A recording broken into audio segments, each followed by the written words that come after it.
Obviously, things changed dramatically in the middle of that first quarter.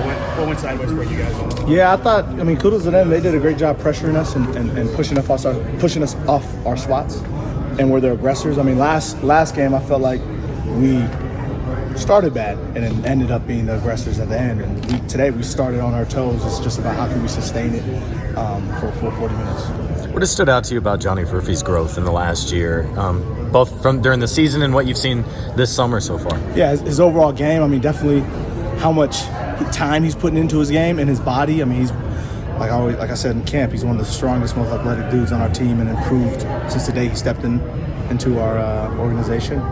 But he just keeps. He's a worker. He's a workaholic. Comes in early in the morning, works, stays late. So just the growth, he keeps growing, and it's going to continue to grow. Does it feel like he's just scratching the surface of what he could even become?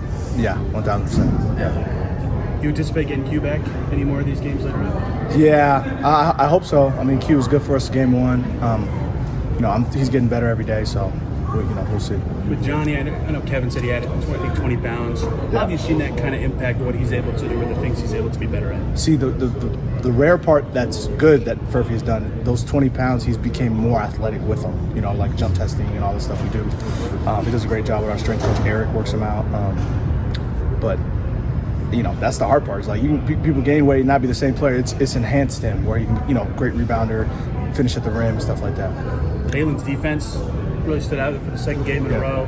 I didn't hear much about that from him in the pre-draft cycle. Where have you liked where he's fit in these two games, especially on that end of the floor? Yeah, definitely. I mean, I thought Tay was, I tell him, just keep stacking and building on top of the previous performance where, he was a little more aggressive today in black defensively. I think that's the thing you don't know coming into it. And I saw it early in his pre-draft workout. I was like, oh, this guy can guard.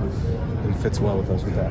Did you see a lot more confidence too from him and his ability to get to the rim and take that, go right into his shot? It felt like. Yeah, definitely. We watched film yesterday about it.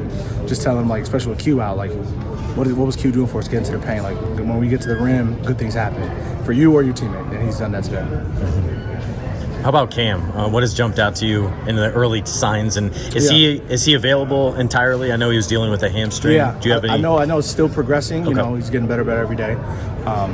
He's definitely the thing that stood out was one, his ability to finish. You can see how crafty he is when he gets in the paint. Ability to get in the paint, and just his attitude, his demeanor. He's just a great kid where he's always pushing others to be better and pushing himself. Just a kind of a good guy, you could tell. Yeah. Does his demeanor remind you of Nembhard at all? Some quiet confidence about him? I think he's more talkative. Yeah, more Matherin kind of thing. It's funny. I think he reminds me. I don't know. He's kind of his own person, but he's definitely way more talkative than Drew. Drew's kind of a quiet, talk under his breath kind of guy. Yeah.